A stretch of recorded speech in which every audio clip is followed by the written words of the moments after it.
Hey, it's Brett. This is Brett and some books. We're reading the Bosnia list, which is by Kevin Trevenchevich and Susan Shapiro. This is Chapter 4, The Reckoning, the Balkans, July 2011. Awake for 27 hours, I was hungry, dehydrated, wired, tense, jet-lagged already, and paranoid all at once. I wanted to take it in. I wanted to take in the hot Balkan air, the salty meat, the lush walnut trees, and the gorgeous, silky-maned women I'd missed. As we traversed Croatia's Pliso airport on Saturday afternoon, I was pleased to be surrounded by voices speaking Bosnian and Croatian, sounds with no bad associations. Aunt Basira ran up to greet us at the baggage claim in a blur of blonde hair, bright fabric, and pink makeup. I hugged her, dodging lipstick. "I haven't seen you in 19 years," she sobbed, her face now wrinkled like Grandma's. She still had my mother's eyes. It was hot, a cloudless, dry heat, with a warm breeze as we walked outside to the parking lot. I was anxious to get to Birch Cow to see my old home. My handwritten list was scorching my jeans pocket. On the way to the car, I was on edge, afraid of who we might see and what my reaction would be. The first time Dad's friend Esad went back to Birch Cow in 2003, he'd bumped into a Serb acquaintance in the town square who'd told him, "It was just the politics. It's in the past. Time to move on." Another former neighbor greeted a returning Bosniak refugee with a flippant, "Hey, where have you been?" as if referring to a minor social slight last week instead of years of gruesome slaughter nobody ever admitted or atoned for. You'd think somebody would have the brains and balls to say, "I'm sorry for what we did to you." But what I craved more than an apology was to stare a Serb in the eye and see regret and shame. No longer small and cowed by grown men with machine guns and grenades, I wanted the turncoats to fear what I might do for revenge. We piled into Basira's neighbor Aylin's four-door Jetta for the 3-hour ride to my aunt's current home. On the drive, she told us what happened to her after we'd left the country. Rounded up for a prisoner exchange in 1992, she was bused to this new Bosniak village named Birchka, just 5 miles and 2 letters away from my hometown of Birchcow. She'd become separated from her second husband, Halil, who'd somehow ended up in Atlanta, Georgia after the war. Then she met a Birka mechanic named Kimo, married him, and decided to stay. The few Serbs who used to live among them had been run off during the conflict, so Birka was entirely Muslim now, segregated like most of the country. I sat in front, rolling down my window all the way as we passed wide meadows of yellow dandelions and corn and wheat fields filled with cows and horses. I inhaled the aroma of honey and hay and horseflesh, the scent of the farm air from the vegetables and all the nut and fruit trees was acrid and fresh. Famished, I wonder how the milk and fat red tomatoes would taste. We passed 3-story Mediterranean houses with cinder block roofs and windows that opened to balconies with beautiful carved rails, the kind I wanted growing up. If I could ever afford to build a home from scratch, it would look like that. At the Saba Bridge, the Croatian border guard said "Dobar dan,"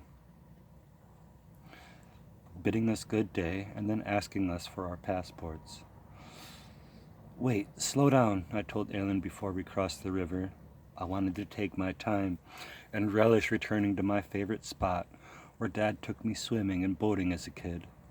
I loved to fish and splash around here with him. I remembered catching fireflies in a jar from the back of Uncle Sabit's brown boat, which had oval windows, our rod strapped to the top. And every year, I'd eat too much fish stew at the annual contest. I recalled watching my father jump into the water to pull out a drunk who'd gone under. "How many people have you saved from drowning, Keka?" the fish champion had asked him. "That guy makes it 5, my dad said, the hero. "Remember when you saved all those guys from drowning?" I asked Dad.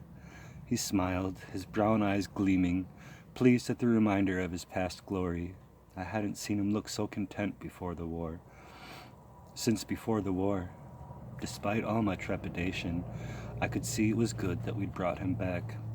"Look how green the river is," he said. "Why is it so clean and quiet?" I asked Basira, who sat in the back between Dad and Eldon. "Where are all the boats?" "There's no industry anymore," she explained, "and not many people can afford boating for pleasure." "I can't wait to swim in the river again. You down for it?" I asked my brother. He shook his head no. Not after all those dead bodies were thrown in from Luca. "They're gone. They're long gone." I was furious he'd just gutted my best childhood memory. Who wanted to swim in a graveyard? Then I felt guilty. He was probably thinking one of the corpses could have been him.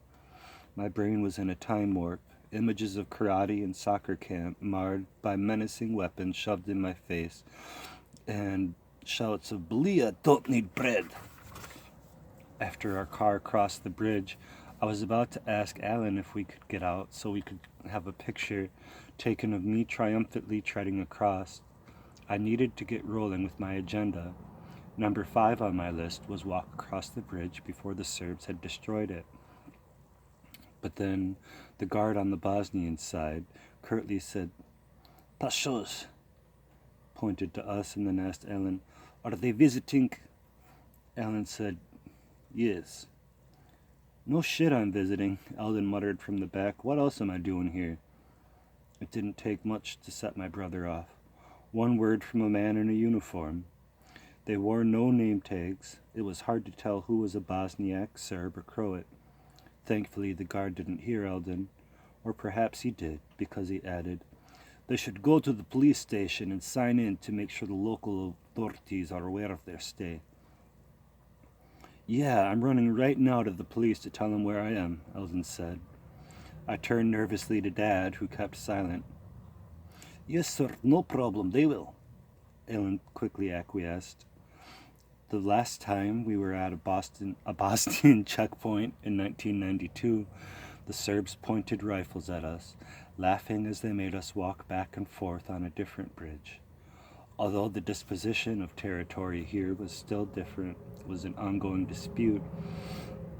Muslims in Birchkow had regained the political foothold we'd lost during the war. International pressure kept Belgrade from supplying weapons to Serbs in Bosnia, and the Bosnian army was stronger and more heavily armed than it had ever been. We could not legally be turned away, persecuted, or hurt this time. I felt my muscles relax as the border cop ignored my brother's provocation. As we drove on, he sat up straight, completely rattled. "Now they want to know where we'll be at all times. They have no right. It's not 1992 when they took a census so they could throw us in the camps." Eldon's cheeks grew red. "Did you see that guy without a name tag? It's obvious, judging from his ugly Serb village face, where he's from."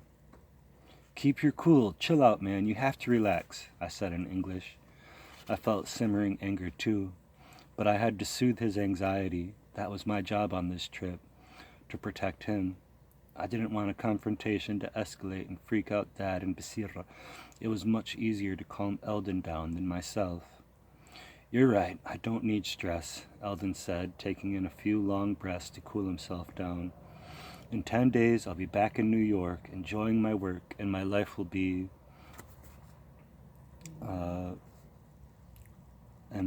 while the Serbs have no jobs or money, they'll be stuck forever in this dead-end hell of their hate created."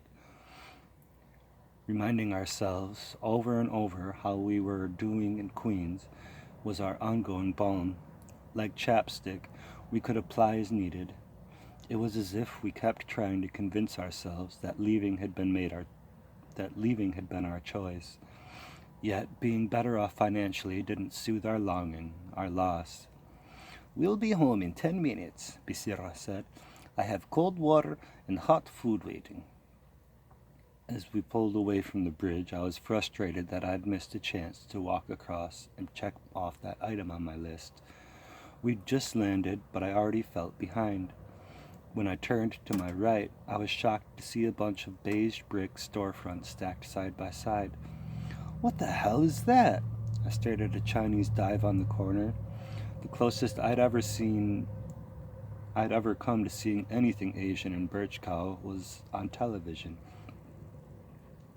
"They opened Chinese restaurants in the Penny Martyr in 2000. The clothes fall apart. They're cheap," Basira said. "How bad can China be if they came to post-war Bosnia?" I joked, disheartened that our gorgeous old-world Eastern European town had come to resemble a Staten Island housing project. Instead of the regal architecture and luscious parks and greenery I remembered, there were newly built offices cluttered close together and cars parked everywhere. A mall overstuffed with tacky, glass-encased stores overpowered the stately 19th century buildings from the Austro-Hungarian era.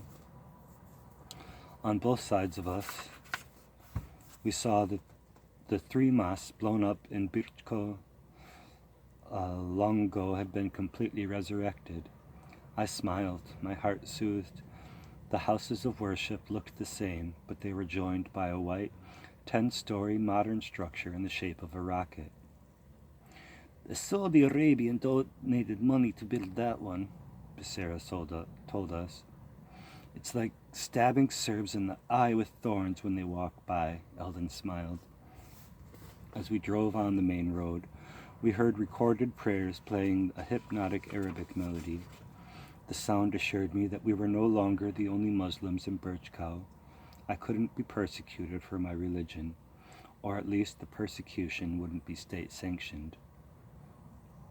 "Before the war, they only did prayers during Ramadan month.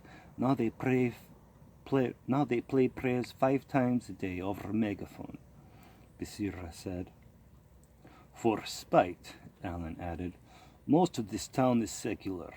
The women don't cover themselves, and people hardly ever go to the mosque to pray except on holidays."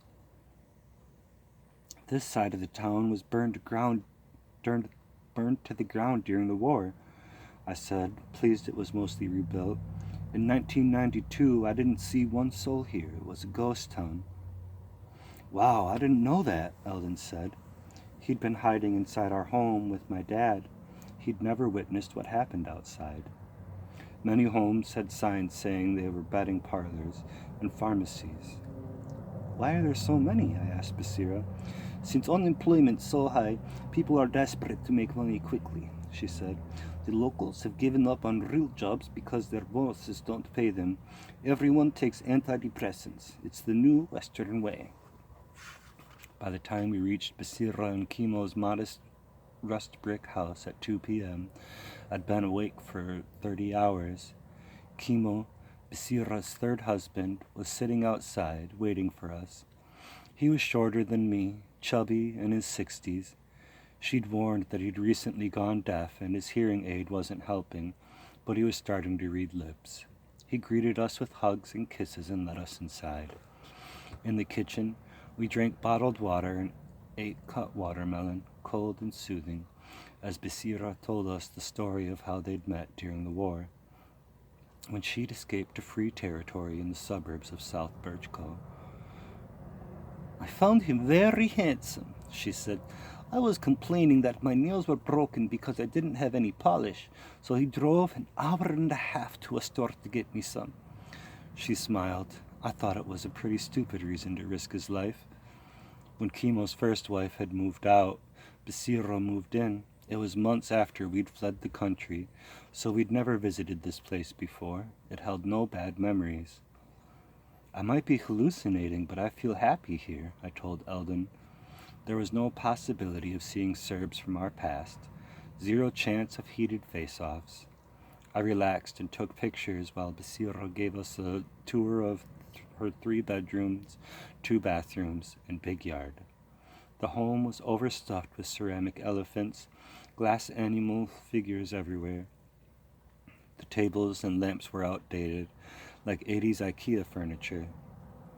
Hardly anyone we know who'd stayed had prospered. Hey, wasn't that from our old apartment? I pointed to the painting of a pirate ship in a storm that was hanging in the living room. Yes, after you left, I went back and retrieved it. That was all I could find of yours. Do you want it? Basira asked. No, considering it a housewarming gift, I said. We'd also brought her 2 bags of Lancome makeup from Macy's that she'd asked for, refusing to take her money for it. Coming out of the shower in the guest bathroom, I heard Ellen's mother, Sabira, scream, "Oh my God! Ellen, you're grown up! Where's the dark-haired, feisty one?"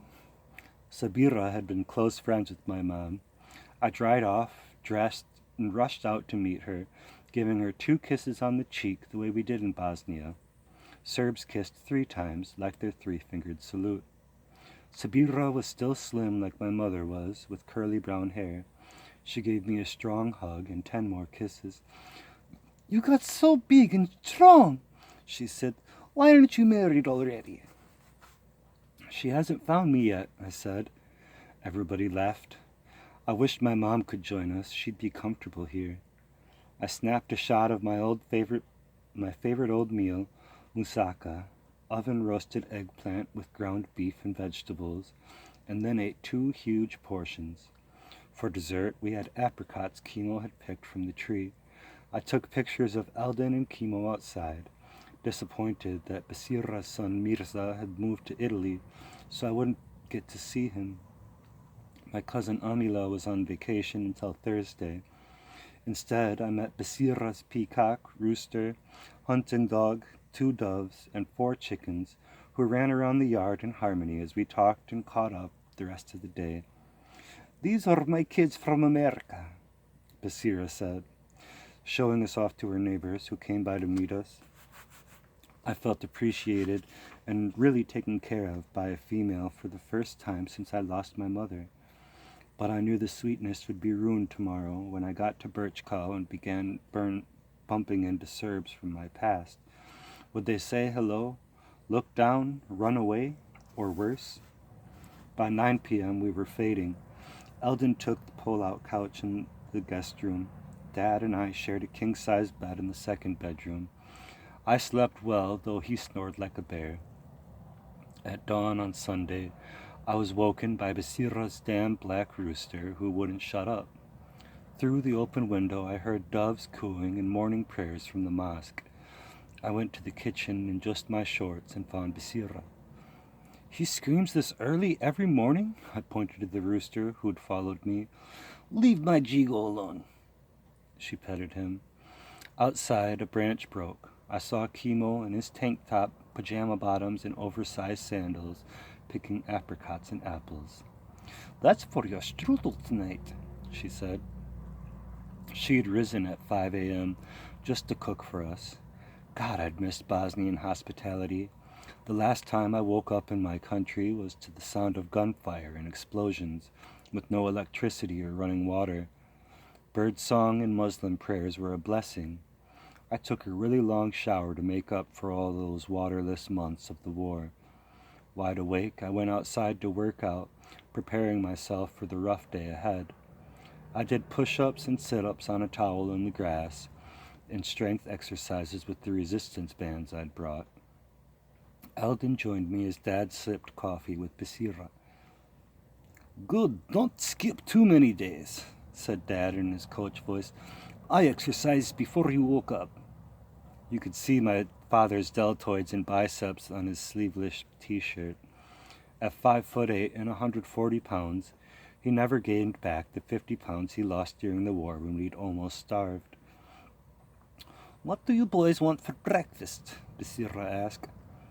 "How about fresh eggs?" I asked, panting, half out of breath.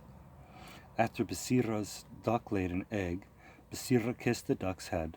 My mother would have laughed and said, "Basira can't tell her animals from her kids." I paced and fidgeted, waiting for my boyhood pal Yesenko to pick us up. His mom and mine had been classmates and workmates. His father, Muyo, was a college coach of Dad's. Yesenko was a mechanic now, about to get his pilot's license. He'd been sent to Croatia before the fighting started in 1992, so he had none of our miserable recollections of this country. Although he also wound up in the United States, he'd visited Bosnia 6 times already. He'd planned this trip so we could see our old town together. "What's up, dudes? You know what I'm saying?" Yusenko said when he arrived, hugging us hello. He'd shaved his head since I'd visited him at his home in Iowa 2 years before.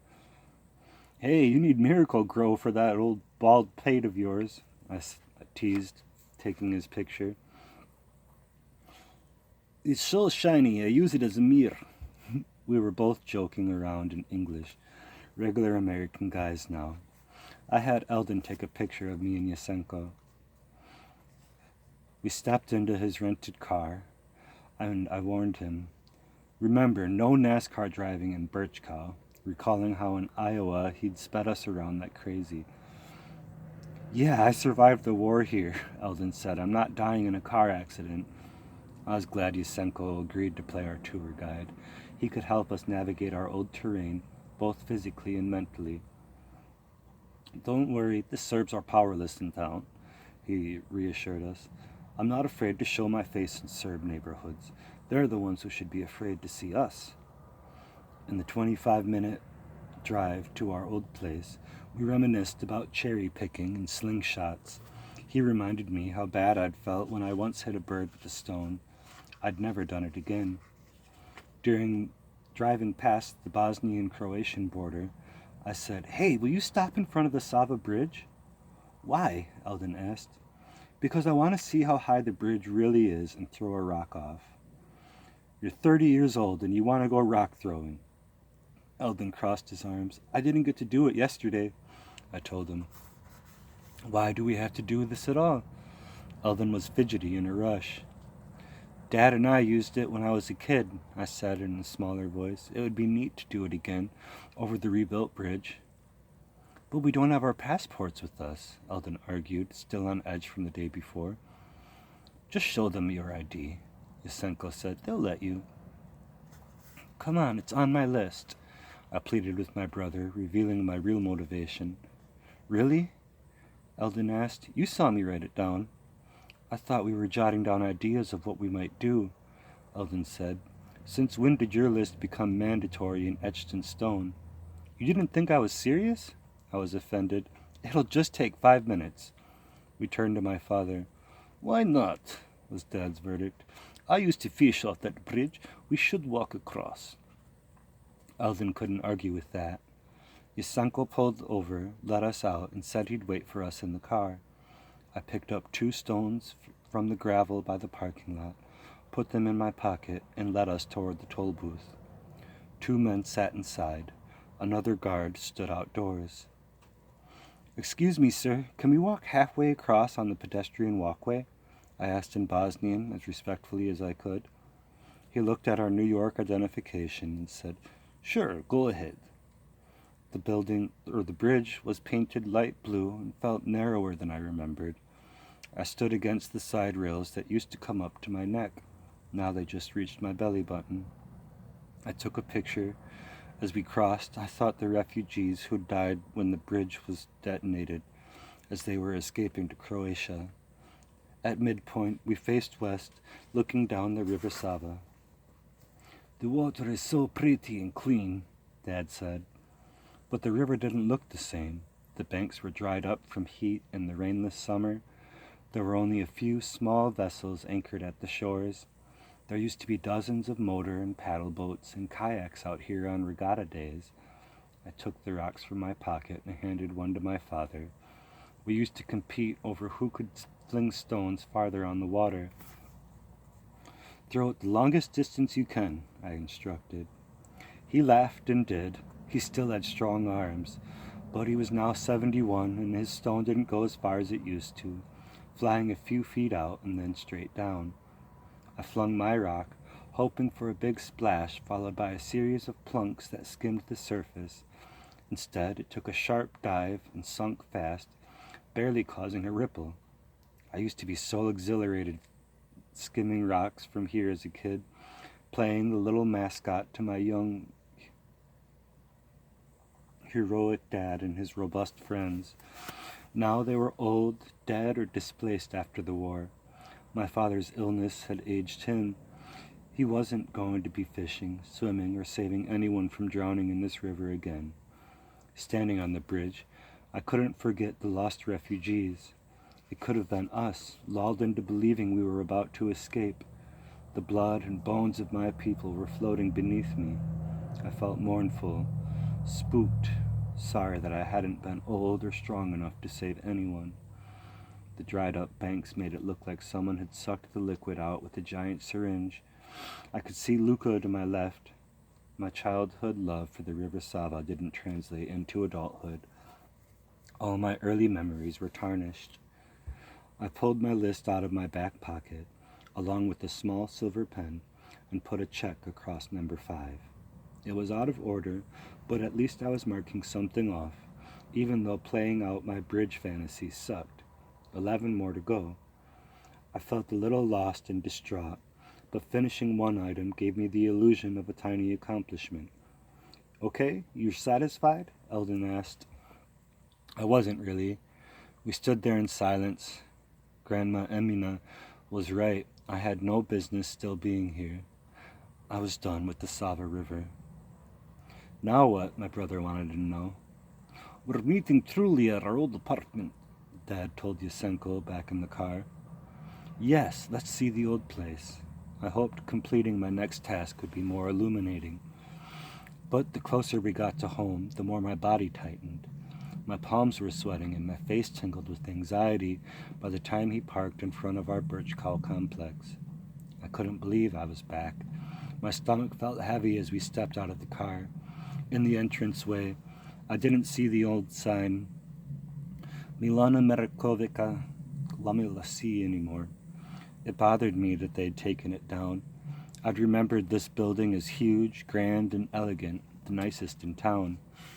But it had become plain, worn, haggard. I pictured us playing soccer in the parking lot. I could see the outline of soccer ball we painted on the side wall. There were shrapnel and bullet holes still stuck in the concrete. It had never been repainted or fixed. Everything was so much tinier and dingier than the images in my mind. The gloom was swiftly broken by the sight of Truly and his wife, Magbula, who rushed down to greet us. Dad wrapped his arms around Truly's shoulders. He grabbed Dad's cheeks and said, "You still look like a young eagle." "I work out 4 times a week," Dad flexed his muscles. "It's about time you guys decided to come here," Truly said, hooking his arm inside my father's elbow and escorting him up toward the stairs. But I wasn't ready to go inside the rooms of my childhood yet. My throat was parched. I noticed a new bodega-like store underneath the building. I need to get some water. Sensing my apprehension, Magbula accompanied me. "They're visiting," she told the girl at the counter, who looked about Elgin's age. I bought a Bosnian bottled water for a mark 75 cents, cheaper than in Queens. Everything was cheap here but Serb souls, I thought, as the girl kept staring at me. "You look like Keka. Is that Keka's son?" she asked excitedly. "Yes, he's here too," Magbula nodded, looking pleased. "You knew my sister Daniela from school?" she chirped. "Do you remember her?" "Of course I do," I answered. "When you see Daniela, ask her if she remembers spitting in my face and calling me a balia." The sister looked down. I probably shouldn't have embarrassed her in front of Truly's wife, her neighbor during the summers. The girl had done nothing wrong, yet in my eyes Daniela was guilty, and so was this whole town. Now that I was here, it was impossible to pretend everything was fine and go back to normal. My former haunts were tainted, the scene of crimes against me, and humanity. Mainly Serbs lived in this area now. So many Muslims had been thrown out, threatened, or murdered, and most Bosniaks who survived, like my family, chose not to come back. It was easy to see why. The continued collective denial was suffocating. I'd returned a young, strong 30-year-old man, shielded by my list of vengeance. Yet part of me was still shocked, as my 12-year-old boy self who wanted to scream, "But how could you do that to us?" Strolling outside, I spied Truly's two pretty teenage daughters staring down at us from my old third-floor balcony and waved. The building had the same high steps and brown mailboxes, only the tenants' names were different. The Trebencheviches were long gone. I climbed the 2 flights of stairs leading to our apartment. It used to seem like scaling a tall mountain, leaving me out of breath. Now it took 30 seconds. I showed Eldon how my foot was the size of a whole stair. I wasn't scared. When I walked in, I headed straight for the bedroom that Eldon and I used to share. It was so much smaller than it used to be. I couldn't see how the two of us ever fit. I used to lie on the floor, peeping through tiny holes in the shades, which were drawn all day and night so soldiers wouldn't see us and spray the windows with bullets. "Do you remember anything?" Magbula asked. "Like it all happened this morning." "Well, make yourself at home," she said, "like old times." Back in 1992, when I looked out the window, I saw streets filled with soldiers in uniform, trucks driving dead bodies from concentration camp half a mile away, tanks driving down the road that would catch fire. "Get away from the window, Keenan!" my mother would yell. Now I heard laughter coming from the living room. I went in and sat on the sofa, leaned against the cushions, and took a long breath.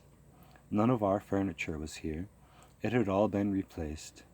Truly told his daughters, "If the two of you were only a few years older, you could marry one of the boys." They blushed. "After they turn 18, I said, trying to make them, or me, feel less uncomfortable. All the Balkanites we knew here who were our age, married and had kids in their 20s. If we'd stayed, Eldon and I would already be husbands and fathers. I thought of the decade delay. Marrying later meant our marriages would be stronger, I'd convinced myself. We'd love our wives even more when we did settle down. But they would surely be American women. I thought of the movie Back to the Future, where one kiss could change a family's destiny. The war had transformed the course of our bloodline for eternity. "Your father is a great man. You and your brother should know what he did for this city," Truly told me. "That's why you're all alive today." I was surprised that he seemed to know more about Dad's past than I did. I recalled with pride how adored Dad had once been in Birchko. But other equally kind and good Muslim men had been killed here. I didn't know how much my father's past reputation had protected us. I'd long ago attributed our escape to a mix of calm, perseverance, and pure luck. But now, Truly's statement fascinated me. Could the legacy of compassion my father left really be the reason we'd survived? I stepped out on the balcony, overlooking the front entrance. The railing, once up to my neck, now reached my waist. People I didn't recognize on nearby balconies whispered to each other, staring at me. I imagined the mostly Serb tenants here knew who I was, a Muslim man who had come back to witness the damage their war had wrought. I felt tall and mighty, as though I had prevailed, without using a weapon in retaliation or losing the humanity my parents taught. No longer afraid, I looked down, surveying the dried lawn where I'd played soccer with abandon. A row of cheap cars was parked on the dried, burned-out grass. There were no kids biking or kicking a soccer ball or jumping rope on my old block. Paper, bottles, and garbage were strewn everywhere. Amid the rubble, I made out a figure coming up the stairs. As she moved closer, I could see it was Petra, holding 2 bags of groceries. I froze. My heart went crazy in my chest. Daniela's sister, the counter girl, had done nothing horrible to me, but Petra had. Our next-door neighbor was the first Serb betrayer I was about to confront as an adult. My eyes followed her unsteady shuffle as she climbed the steps slowly. She was shorter now, her hips wider, and a skirt down to her ankles. She wore a long navy blouse in this heat, like an old religious lady. She must have been 65. Time had not been kind to her. I remembered her as slim, wearing red lipstick and miniskirts to show off her legs to the soldiers. Now she was just a pathetic old lady. I pictured kicking the bags out of her hands, then watching her on her knees, picking up her splattered tomatoes. She caught sight of me and stepped back, startled. Good, she recognized me. She knew I was about to stand face to face with She knew she was about to stand face to face with her old neighbor. She was afraid, as I wanted her to be. I could overpower her easily. I could kill her with one hand, and she knew it. She put down her bags, sat on the stairs, and lit a cigarette. I bet she was hoping I'd go away, but I held my ground. I pictured the night she barged into our dining room and demanded my mother give up her light blue denim skirt, a cherished present from Pisira. Then Petra had wanted my mom's special rug. A week later, I came along when she invited Mom for coffee. How dare she humiliate my own mother right in front of me, our feet resting on that stolen carpet. When Trulli and his wife purchased our apartment in 2006, my mother told Magbula all about Petra over the phone. Do me a favor and don't befriend the neighbor. Don't ever trust her or let her charm you, Mom warned. Magbula promised to never even acknowledge Petra's presence and later reported to us, all summer long I walked by her as if walking by a grave. Petra was the one who'd told the paramilitaries where Muslims were living so we could get carted away in meat trucks. But her husband, Obrin, had protected my father and Yasenko's dad, warning them against going to Partizan Sports Hall when they could have been killed. Late at night, he would knock on our door to make sure I wasn't hungry. He brought me canned beans and plum jam, not knowing that by day, Petra was requisitioning my mom's belongings. I guessed that he forced his wife not to turn us in and that she had resented us. Right after Trulli brought our place, he told us that Obrin had died of esophageal cancer in 2006. Petra had lasted almost as long as a Galapagos tortoise. The monsters always live. I walked from the balcony to the front door, wanting to drag Petra down the stairs by the roots of her dyed hair. Did she still have the rug after 19 years? My heart was banging against my chest as I pictured barging into her apartment and taking the rug back so she could no longer wipe her feet on my mother's stolen treasure, to Evangelista Trebenchevich and everything they'd done to us. But all of a sudden, I heard my mom's soft voice saying, "Don't ever be rotten like them, Kenji. We have to be better." As if my mother was standing there beside me. Petra ground out her smoke, got to her feet, and resumed walking up the stairs. Conscious of my menacing stare, she watched me from the side of her eye in silence. As she approached our floor, her footsteps were halting, her breathing more labored. She fumbled nervously for her key. I stood right up beside her and stood too close, my foot pressed against our open door. There was sweat on her forehead, her face flushed. She looked petrified. Or was it ashamed? Her eyes would not meet me. "No one has forgotten," I said. She put her head down. The door opened with a long sigh, then closed. There was silence. I reached into my pocket for my list and checked off item number 1. That's the end of that chapter. If you haven't subscribed and liked, please do that. And I will be with you in the next chapter.